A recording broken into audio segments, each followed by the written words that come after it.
कभी कभी इंसान की सबसे बड़ी दुश्मन उसकी गरीबी नहीं होती, उसकी इच्छाएं होती हैं। एक छोटी सी ख्वाहिश, एक पल की झूठी शान और एक रात की गलती किसी की पूरी जिंदगी बदल सकती है।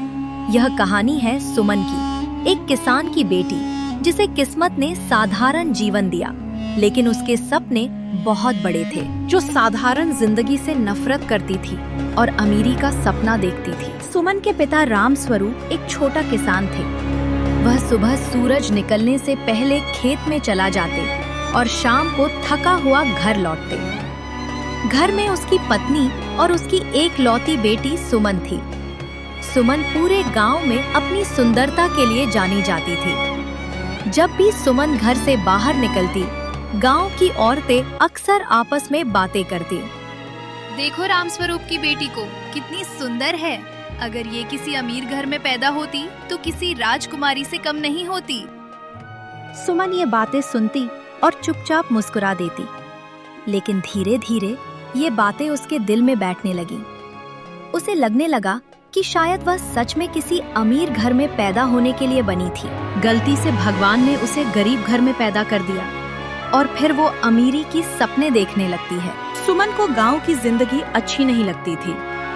कच्चे घर, मिट्टी की सड़कें और साधारण कपड़े उसे बुरे लगते थे। एक शाम वह अपने पिता राम स्वरूप के पास बैठी थी। तभी अपने पिताजी से कहती है, बाबूजी, मैं शहर जाकर पढ़ना चाहती हूँ। मेरी अधिकांश सहेलियाँ लखनऊ चली गई हैं, वे वहीं पर पढ़ती हैं। राम स्वरूप ने हैरानी से उसकी तरफ देखा और बड़े प्यार से सुमन को कहता है, बेटी, शहर में पढ़ाई बहुत महंगी होती है, मैं इतना पैसा कहाँ से लाऊंगा? फिर भी मैं देखता हूँ, अगर व्यवस्था मैं कर सका तो तुमको शहर भेज दूंगा। सुमन चुप हो गई, लेकिन राम स्वरूप अपने बेटी के सपनों को तोड़ना नहीं चाहता था। कुछ दिन बाद उसने अपनी पत्नी से कहा, मैं अपनी जमीन का एक छोटा सा टुकड़ा बेच दूंगा, लेकिन सुमन को शहर जरूर पढ़ने भेजूंगा। मैं भी चाहती हूँ कि सुमन पढ़ लिख ले और उसके विचार अच्छे हो जाएं।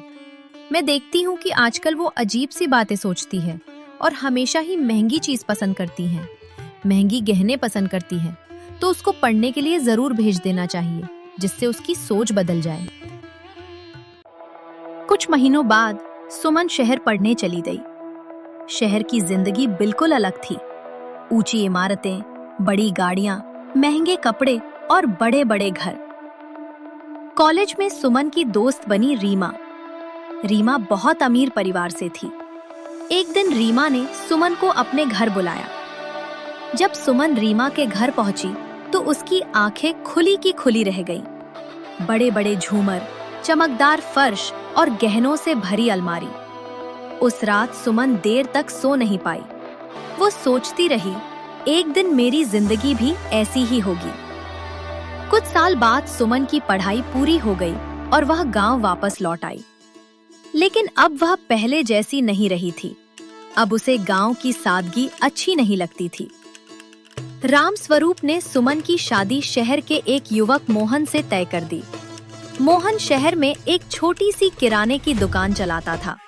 मोहन बहुत ईमानदार और मेहनती इंसान था, लेकिन बहुत अमीर नहीं था। शादी के बाद सुमन शहर में रहने लगी। मोहन अपनी पत्नी से बहुत प्यार करता था, लेकिन सुमन खुश नहीं थी। सुमन अक्सर खिड़की के पास खड़ी होकर बाहर देखती रहती। सामने से गुजरती बड़ी कारें और महंगे कपड़े पहनकर निकलती औरतें उसे बेचैन कर देती। एक दिन उसने मोहन से कहा, हमारी जिंदगी ऐसी क्यों है? न घोड़ा, न गाड़ी, न बहुत बड़ा बंगला। मुझे अकेले ही खाना बनाना पड़ता है। मैं कब तक ये सब करूंगी? मैं भी कुछ सोची हूँ कि मेरे भी बहुत बड़ा बंगला होना चाहिए, घर होना चाहिए। मैं भी घूमने के लिए विदेश जाऊं और देश दुनिया देखूं। सुमन, तुम्हारी बात मैं समझता हूँ।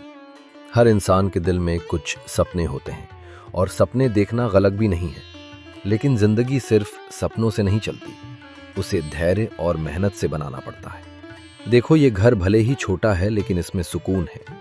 इस घर में हम दोनों साथ रहते हैं, हंसते हैं, बातें करते हैं।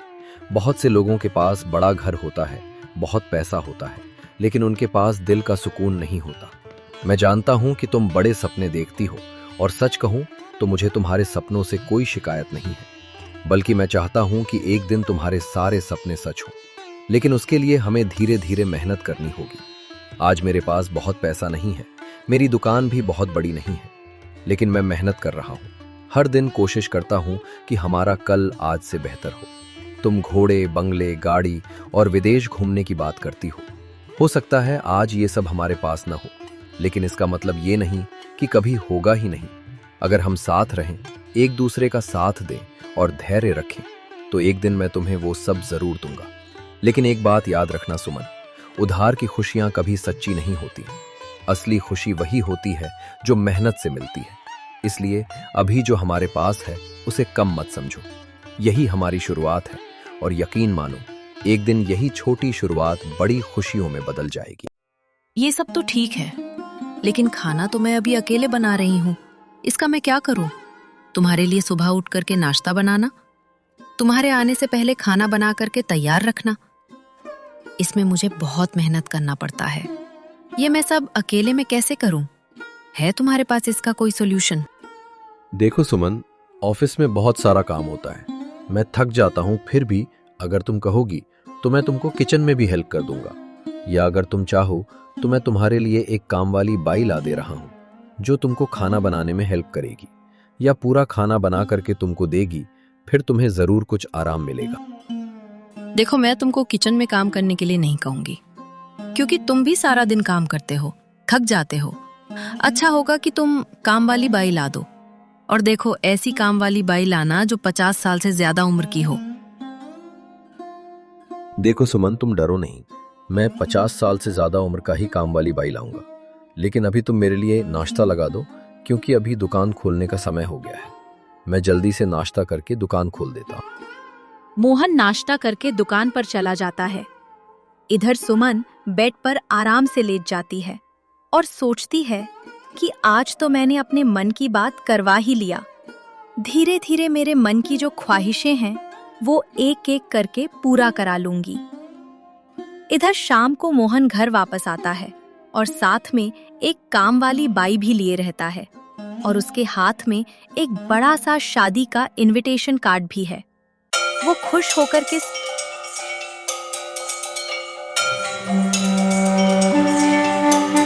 सुमन, जरा इधर आओ।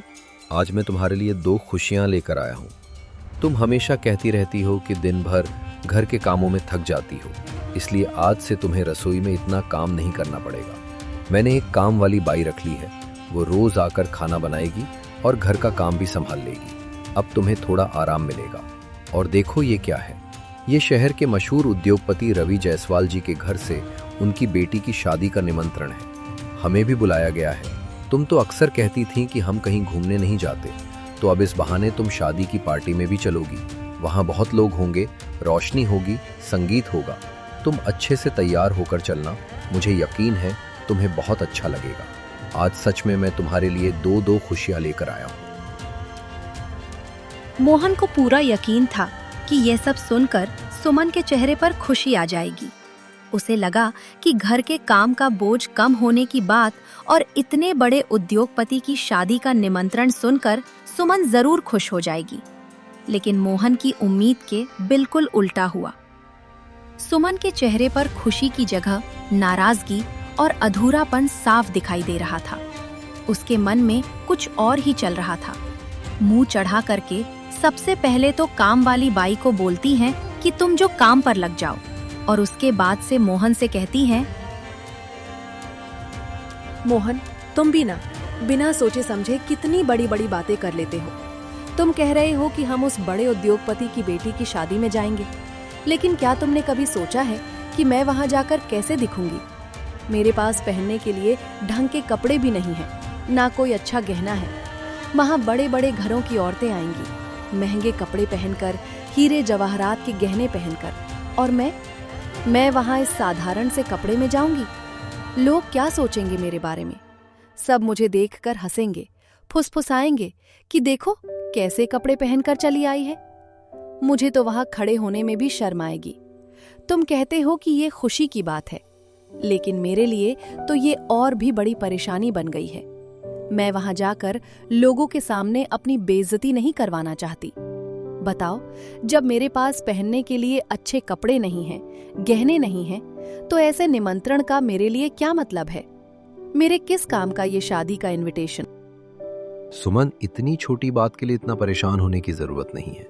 जिंदगी में हमेशा सब कुछ हमारी इच्छा के अनुसार नहीं होता, इसलिए जो है उसी में गुजारा करना सीखना चाहिए। हमारे पास अपना घर है और हम दोनों साथ हैं, यही सबसे बड़ी बात है। तुम्हारे पास शादी में पहने हुए अच्छे कपड़े भी हैं, वही पहन लो, और जो गहने तुम्हारे पास हैं वही पहन लेना। जरूरी नहीं कि हर जगह नए गहने ही हों। अगर तुम आत्मविश्वास के साथ जाओगी तो सबको अच्छी ही लगोगी। मोहन, मुझे ये सब समझाने की जरूरत नहीं है। मैं ये नहीं जानती कि गुजारा कैसे करना चाहिए। मुझे बस इतना पता है कि अगर मुझे उस शादी में जाना है तो अच्छे कपड़े और अच्छे गहने चाहिए। मैं वहां साधारण कपड़ों में जाकर सबके सामने शर्मिंदा नहीं होना चाहती। अगर मेरे पास ढंग के कपड़े और गहने नहीं होंगे तो मैं उस पार्टी में बिल्कुल नहीं जाऊंगी। इसलिए साफ साफ कह रही हूँ, अगर तुम मुझे अच्छे कपड़े और गहने दिला सकते हो तो ठीक है, वरना मैं उस शादी में जाने वाली नहीं हूँ। सुमन, अगर तुम इतनी जिद कर रही हो तो ठीक है, मैं तुम्हें उदास भी नहीं देखना चाहता। मैं अभी बाजार जाता हूँ और कोशिश करता हूँ कि तुम्हारे लिए अच्छे कपड़े और कुछ गहने ले आऊं। हो सकता है इसके लिए मुझे किसी से उधार या कर्ज ही क्यों न लेना पड़े, लेकिन मैं पूरी कोशिश करूंगा कि तुम्हारी इच्छा पूरी हो जाए। बस तुम नाराज मत हो। मैं अभी जाकर देखता हूँ कि क्या इंतजाम हो सकता है। मोहन सुमन की जिद के आगे हार गया। वो मन ही मन सोचते हुए घर से निकल पड़ा और कपड़े तथा गहने लेने के लिए बाजार की तरफ चला गया। उसके कदमों में चिंता थी, क्योंकि वह जानता था कि इसके लिए उसे कर्ज भी लेना पड़ सकता है, लेकिन वह अपनी पत्नी को उदास नहीं देखना चाहता था। इधर मोहन के घर से जाते ही सुमन के चेहरे पर अलग ही खुशी दिखाई देने लगी। वह आराम से जाकर बेड पर बैठ गई और मन ही मन मुस्कुराने लगी। उसे लग रहा था कि उसने अपनी जिद से मोहन को मना ही लिया। उसके मन में यही चल रहा था कि जो वो चाहती थी आखिरकार वही हो रहा है। कुछ देर बाद दरवाजा खुलता है और मोहन हाथ में एक बैग और कुछ सामान लेकर कमरे में अंदर आता है। उसके चेहरे पर हल्की थकान थी, लेकिन वह सुमन की खुशी देखने के लिए सब कुछ सहने को तैयार था। अब वह सुमन से कुछ कहने ही वाला था, उससे पहले ही सुमन पूछ देती है, अरे मोहन, तुम आ गए? बताओ, सब सामान ले आए ना? कहीं कुछ कमी तो नहीं रह गई? मेरे लिए अच्छे कपड़े तो ले आए हो ना? और गहने भी ले आए हो ना? जल्दी से दिखाओ मुझे, मैं तो कब से तुम्हारा इंतजार कर रही थी। सोच रही थी कि तुम बाजार से आओगे तो देखूंगी कि मेरे लिए क्या क्या लेकर आए हो। बताओ ना मोहन, सब ठीक से मिल गया ना? कहीं ऐसा तो नहीं कि कोई चीज रह गई हो? सुमन, देखो, मैंने तुम्हारे लिए कपड़े भी ले लिए हैं और जो बाकी गहने मिल सकते थे वो भी ले आया हूँ, लेकिन एक चीज नहीं ले पाया, वो हीरों का हार। मैंने बहुत कोशिश की, कई लोगों से बात भी की कि शायद थोड़ा कर्ज मिल जाए, लेकिन इतनी जल्दी किसी ने पैसा देने के लिए हाँ नहीं कहा। और सच बताऊं तो उस हीरे के हार की कीमत भी बहुत ज्यादा थी, कम से कम 60,000 रुपए मांग रहे थे दुकानदार। अब तुम ही बताओ, मैं इतनी जल्दी 60,000 रुपए कहाँ से लेकर आता? मेरी दुकान भी इतनी बड़ी नहीं है कि एक ही दिन में इतना पैसा निकाल सकूं। लेकिन मुझे लगता है कि इसकी इतनी चिंता करने की जरूरत भी नहीं है। तुम्हारे पास जो गहने हैं वही पहन लेना, और ये जो कपड़े मैं लाया हूं इन्हें पहनकर चलेंगे। तुम वैसे ही बहुत सुंदर लगती हो। ये थोड़ी जरूरी है कि हर जगह हीरे का हार पहनकर ही जाया जाए। लोग कपड़ों और गहनों से ज्यादा इंसान को देखते हैं, इसलिए तुम बस खुश रहो और इन चीजों से ही काम चला लो। पार्टी में हम अच्छे से ही जाएंगे। मोहन, अब मैं समझ गई हूँ कि तुम अभी मेरे लिए हीरे का हार नहीं ला सकते। इतनी जल्दी 60,000 रुपए जुटाना आसान भी नहीं है, लेकिन मैं भी बिना हीरे के हार के उस पार्टी में नहीं जा सकती। वहाँ सब लोग बड़े घरों के होंगे, महंगे गहने पहनकर आएंगे, और मैं अगर ऐसे ही चली गई तो मुझे अच्छा नहीं लगेगा। लेकिन मेरे दिमाग में एक अच्छा आइडिया आया है। मेरी एक बहुत धनवान सहेली है, उसका नाम रीमा है। उसके घर में तो गहनों की कोई कमी ही नहीं है। उसके पास तरह तरह के महंगे गहने हैं, हीरे के हार भी हैं। तो क्यों ना हम उससे एक रात के लिए हीरे का हार उधार ले ले। मैं बस पार्टी में पहन कर जाऊंगी और वापस आकर उसे लौटा दूंगी। इससे तुम्हारा पैसा भी बच जाएगा, हमें ज्यादा खर्चा भी नहीं करना पड़ेगा और मैं पार्टी में अच्छे से तैयार होकर जा सकूंगी। सोचो ना, कितना अच्छा रहेगा। मुझे हीरे का हार भी मिल जाएगा और पार्टी में मेरा भी थोड़ा रुतबा दिखेगा। चलो ना मोहन, हम रीमा के घर चलते हैं और उससे एक रात के लिए हार उधार मांग लेते हैं। सुमन, मैं तुम्हें एक बात समझाना चाहता हूं। उधार की चीजों से जिंदगी सजाने की कोशिश करना ठीक नहीं होता। उधार की जिंदगी कभी सुकून नहीं देती। जो हमारे पास है उसी में संतोष करके चलना ही समझदारी होती है। इंसान अगर हर वक्त दूसरों की चीजों से अपनी जिंदगी चमकाने की कोशिश करे तो एक दिन उसे पछताना भी पड़ सकता है। हमारे पास जो कपड़े हैं, जो गहने हैं, उसी में अगर हम पार्टी में चले जाएं तो कोई बड़ी बात नहीं है। खुशी इस बात में नहीं होती कि हम क्या पहनते हैं, बल्कि इस बात में होती है कि हम कैसे रहते हैं और कैसा व्यवहार करते हैं। लेकिन मैं ये भी जानता हूं कि तुम इस बात को लेकर बहुत जिद कर रही हो। अगर तुम्हें सच में लगता है कि रीमा से हार उधार लेकर तुम्हें अच्छा लगेगा तो ठीक है, मैं तुम्हारे साथ चलने के लिए तैयार हूं। आखिरकार सुमन की जिद के आगे मोहन मान ही गया। वह जानता था कि उधार की चीजों से खुशी ढूंढना ठीक नहीं होता, लेकिन सुमन को नाराज भी नहीं करना चाहता था। कुछ ही देर बाद मोहन और सुमन दोनों घर से निकल पड़े और सुमन की अमीर सहेली रीमा के घर की ओर चल दिए। थोड़ी ही देर में वे दोनों रीमा के घर पहुंच जाते हैं। घर के अंदर जाते ही सुमन मुस्कुराते हुए अपनी सहेली रीमा के पास जाती है। नमस्ते रीमा, तुमसे मिलकर बहुत अच्छा लगा। दरअसल आज मैं तुमसे एक छोटी सी मदद मांगने आई हूँ। हमें शहर के उद्योगपति रवि जायसवाल की बेटी की शादी में जाना है, लेकिन मेरे पास पहनने के लिए अच्छा गहना नहीं है। अगर तुम एक रात के लिए अपना हीरे का हार उधार दे दो तो बहुत मदद हो जाएगी। अरे सुमन, नमस्ते। बहुत दिनों बाद तुमसे मिलना हुआ। आओ, पहले आराम से बैठो। इतनी जल्दी किस बात की है? पहले चाय नाश्ता करो, फिर आराम से बात करेंगे। तुम्हें जो भी चाहिए होगा मैं दे दूंगी, उसकी चिंता मत करो। और ये क्या? ये तो वही जीजा जी है ना? पहले तो बड़े दुबले पतले से लगते थे, अब तो लगता है तुमने इन्हें खूब खिला पिलाकर तगड़ा कर दिया है। अब तो पहले से भी ज्यादा अच्छे और जवान लग रहे हैं। इतना कहकर रीमा मुस्कुराते हुए घर के अंदर चली जाती है। कुछ ही देर बाद वो वापस आती है और उसके हाथ में गहनों से भरा एक थैला होता है। वह वो थैला सुमन के सामने रखते हुए कहती है, देखो सुमन, इस थैले में बहुत सारे गहने हैं। तुम्हें जो भी पसंद आए तुम उसमें से चुन सकती हो। सुमन बड़े ध्यान से उस थैले में रखे गहनों को देखने लगती है। वो एक एक करके कई गहने निकालती है। कभी मोतियों का हार देखती है, कभी सोने का गहना। लेकिन तभी उसकी नजर एक बहुत ही सुंदर और चमकदार हीरे के हार पर पड़ती है। वो खुशी से उस हार को उठाकर रीमा से कहती है कि यही हार उसे सबसे ज्यादा पसंद आया है। तुम्हें जो भी हीरे का हार पसंद है वो ले जाओ, और चाहिए तो वो भी ले लो, बस समय पर वापस कर देना। सुमन वह हीरे का हार उठाती है और खुशी से उसका चेहरा खिल उठता है।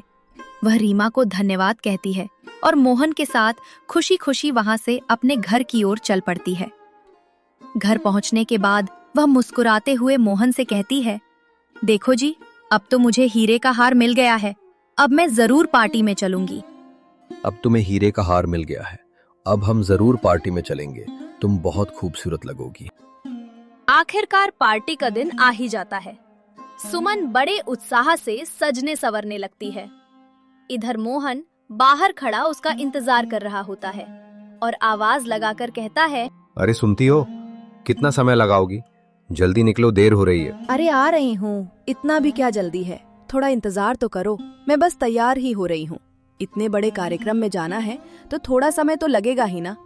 बस 2 मिनट और रुक जाओ, मैं अभी आती हूँ। कुछ ही देर बाद सुमन कमरे से बाहर आती है। वो सच में बहुत सुंदर लग रही थी। उसने सुंदर सा लहंगा पहना हुआ था। गले में चमकता हुआ हीरे का हार उसकी सुंदरता को और भी बढ़ा रहा था। उसे देखकर ऐसा लग रहा था जैसे कोई रानी तैयार होकर बाहर आई हो। मोहन भी उसे देखकर कुछ पल के लिए चुप रह जाता है। सुमन की खूबसूरती सच में गजब की लग रही थी। इसके बाद दोनों खुशी खुशी पार्टी के लिए निकल पड़ते हैं।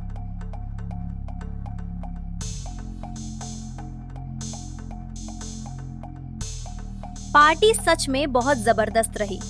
सुमन ने पूरी रात नाच गाना किया, स्वादिष्ट नाश्ता और तरह तरह के पकवानों का आनंद लिया।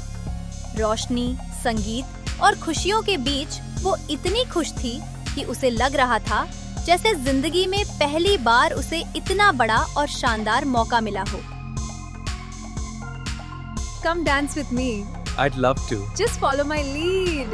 This is wonderful. गले में चमकता हुआ हीरे का हार उसकी सुंदरता को और भी बढ़ा रहा था। पार्टी में मौजूद अधिकांश लोगों की नजरें बार-बार सुमन की तरफ जा रही थी। कई लोग आपस में धीरे-धीरे बातें कर रहे थे। अरे भाई, ये कौन है? किसकी वाइफ है? कितनी सुंदर लग रही हैं। कुल मिलाकर पार्टी बहुत सफल रही और सुमन ने उस रात को खूब आनंद के साथ बिताया। रात भर पार्टी एंजॉय करने के बाद सुबह होते होते सुमन और मोहन अपने घर वापस आ जाते हैं।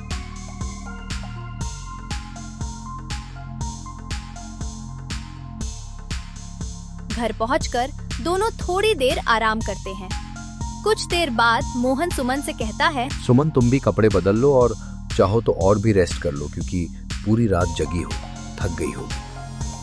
उसके बाद से सुमन वहां से धीरे धीरे चली जाती है। सुमन भले ही थकी हुई थी, लेकिन वो अभी भी खुश थी। सुमन अंदर जाकर के कपड़े बदलती है और दोबारा वापस आ जाती है। फिर मोहन उससे बोलता है, अब तो पार्टी भी खत्म हो गई है। चलो सुमन, रीमा का हीरे का हार उसे वापस कराते हैं। सही कह रहे हो। रीमा ने बहुत अहम मौके पर हमारा साथ दिया है। हम उसका हीरे का हार उसे वापस कराते हैं। इतना कहकर सुमन हार लाने के लिए अंदर जाती है, लेकिन तुरंत बाहर आती है और सुमन घबराई हुई आवाज में मोहन से कहती है, माला तो यहाँ है ही नहीं। मैंने तो इसे अलमारी में ही रखा था। मैंने हर जगह ढूंढ लिया, लेकिन कहीं नहीं मिल रहा। तुम भी यहाँ चेक करो। मेरे समझ में कुछ नहीं आ रहा है। मैं क्या करूँ? अब दोनों ने अलमारी, ड्रायर, बेड सब कुछ छान मारा, कहीं हीरे का हार नहीं मिला। अब दोनों थक जाते हैं, थक करके बैठ जाते हैं। ऐसा लगता है उनकी दुनिया लूट गई हो। दोनों बैठकर रोते हैं। सुमन कहती है, अब क्या होगा? आखिर गहने गए कहाँ? मैं सभी गहनों के साथ हार भी उतार करके अलमारी में रखा था। सुमन, जरा ठहरो।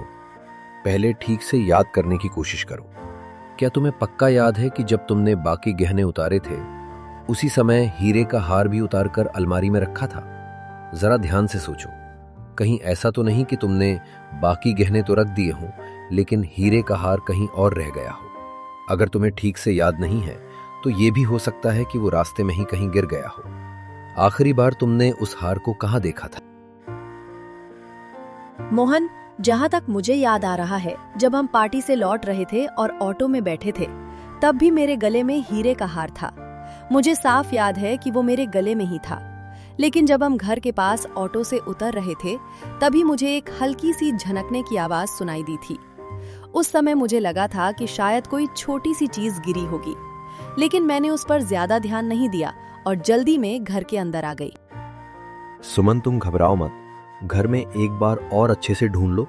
मैं बाहर जाकर देखता हूँ। पहले ऑटो वाली जगह चेक करूंगा, फिर जहाँ बैठे थे और पार्टी वेन्यू भी देखूंगा। अगर नहीं मिला तो पुलिस में शिकायत करूंगा और अखबार में भी छपवाऊंगा कि जो हार लौटाएगा उसे 5,000 रुपए इनाम दूंगा।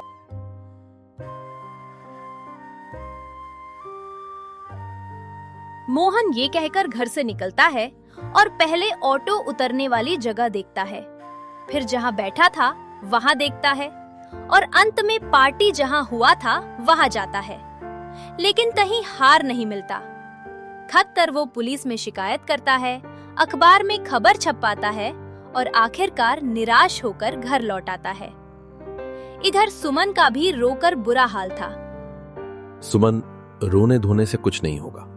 हमें मिलकर इस समस्या का हल ढूंढना होगा। अब मुझे तो एक ही रास्ता दिख रहा है। हमें नया हीरे का हार खरीदकर रीमा को वापस करना होगा, तभी ये परेशानी खत्म होगी। लेकिन मोहन, इतना पैसा हम इतनी जल्दी कहाँ से लाएंगे? वो हीरे का हार बहुत महंगा है, हम कैसे खरीद पाएंगे? जैसे भी करना हो करना तो पड़ेगा ही सुमन। मैंने कुछ पैसे बचा कर रखे हैं, मैं गांव जाकर बाबूजी से भी मदद मांगूंगा। तुम भी अपने मायके जाकर मम्मी पापा से बात करो। मैं दोस्तों से भी मदद लूंगा और जरूरत पड़ी तो लोन भी ले लूंगा। इन सबको मिलाकर हम पैसे जुटाएंगे, हार खरीदेंगे और रीमा को वापस कर देंगे। ठीक है, पहले ये तो पता कर लेते हैं कि असल में उस हीरे के हार की कीमत कितनी है, तभी हमें समझ आएगा कि हमें कितना पैसा जुटाना होगा। मुझे लगता है काम से काम 1 लाख रुपए का हार होगा। इतना तय करने के बाद मोहन और सुमन दोनों बिना देर किए गहनों की दुकान की ओर चल पड़ते हैं, ताकि हार की असली कीमत का पता लगा सके। दुकान में एक ऐसा ही हार दिखता है। सुमन पूछती है, भैया जरा ये हार दिखाइए। हाँ, यही वाला। कितना सुंदर लग रहा है। इसकी कीमत कितनी है? जी बहन जी, ये हीरे का हार बहुत कीमती है। इसकी कीमत पूरे 3 लाख रुपए है। 3 लाख रुपए सुनते ही मोहन और सुमन घर लौट आते हैं और फैसला करते हैं कि जैसे भी हो हार खरीदना ही होगा।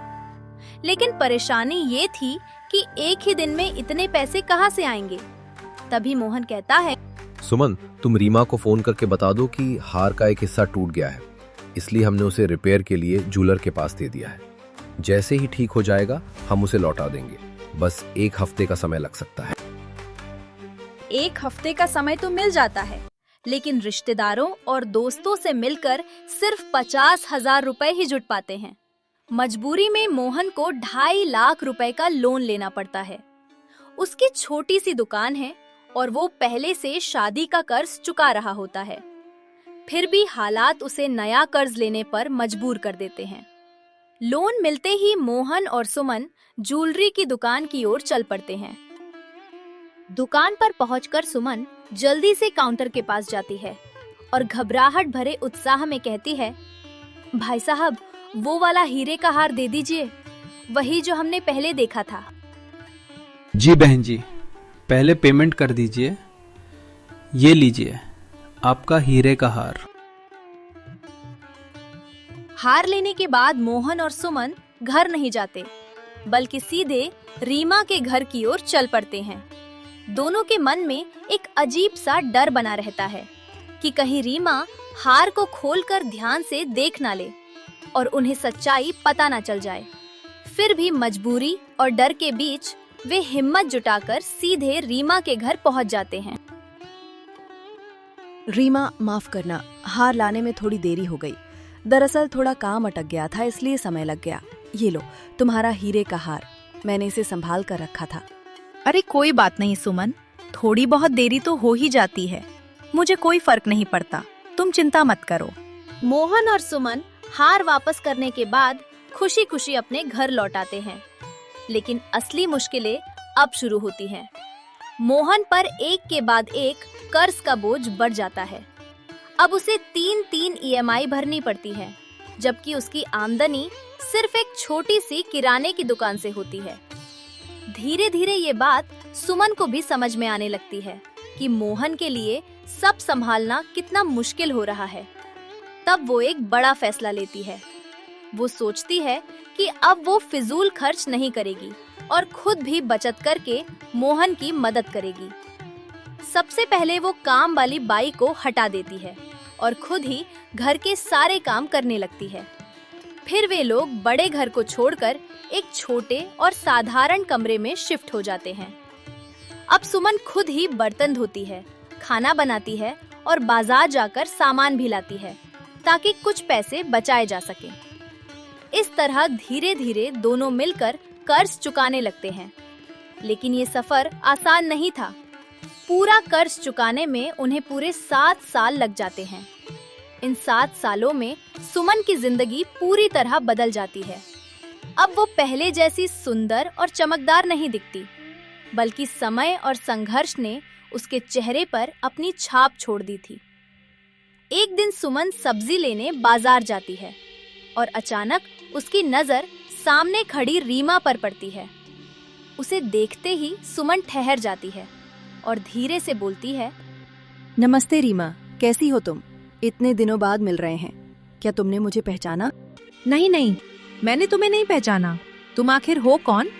मुझसे इस तरह अचानक बात क्यों कर रही हो? देखो मुझे देर हो रही है, कृपया मेरा रास्ता छोड़ो और मुझे जाने दो। अरे रीमा, क्या सच में तुमने मुझे नहीं पहचाना? मैं वही सुमन हूँ जिसने करीब 7 साल पहले तुमसे हीरे का हार उधार लिया था और पार्टी में पहनकर गई थी, याद है तुम्हें? अरे सुमन, तू ये क्या हाल बना लिया है अपना? तू तो पहले कितनी स्मार्ट और खूबसूरत लगती थी। आखिर तुम्हें क्या हो गया? तुम इस हालत में कैसे आ गई हो? तुम तो इतनी बदल गई हो कि मैं पहचान ही नहीं पाई। लेकिन अब समझ में आया कि तुम सुमन ही हो। रीमा, क्या बताऊं, जो मैंने तुमसे हीरे का हार लिया था ना, वही मेरी सबसे बड़ी गलती बन गया। उसी एक गलती की वजह से मुझे पूरे 7 साल बहुत मुश्किलों में गुजारने पड़े और आज मेरा ये हाल हो गया है।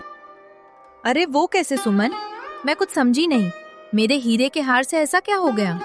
कहीं तुम्हारा पति तुम्हें परेशान तो नहीं करता? रीमा, सच बताऊं तो जो हार मैंने तुमसे उधार लिया था वो मुझसे गुम हो गया था। डर के मारे हमने 3 लाख रुपए का नया हार खरीद कर तुम्हें दे दिया।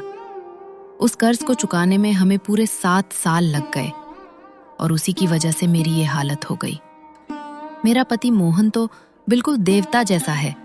इतना अच्छा इंसान मैंने आज तक नहीं देखा। उस गलती के बाद ही मुझे उसकी असली कीमत समझ में आई। अरे पगली, तुमने मुझे बताया क्यों नहीं? जो हीरे का हार मैंने तुम्हें दिया था वो असली नहीं था, वो तो नकली था। उसकी कीमत 500 रुपए से भी कम थी और तुमने उसी के लिए पूरे 3 लाख रुपए चुका दिए। ये बात सुनते ही सुमन पूरी तरह स्तब्ध रह जाती है। कुछ पल के लिए उसे समझ ही नहीं आता कि क्या कहे। फिर वो मन ही मन सोचने लगती है कि कभी-कभी इंसान दूसरों को दिखाने के लिए ऐसी गलती कर बैठता है जिसकी सजा उसे पूरी जिंदगी भुगतनी पड़ती है। उसे एहसास होता है कि दिखावा करना कभी सही नहीं होता। जो हमारे पास है वही सबसे अच्छा है, वही हमारी असली पहचान है। और सच्ची खुशी भी उसी में है कि हम जो हैं, जैसे हैं, उसी को स्वीकार करके संतोष के साथ जीवन जिए।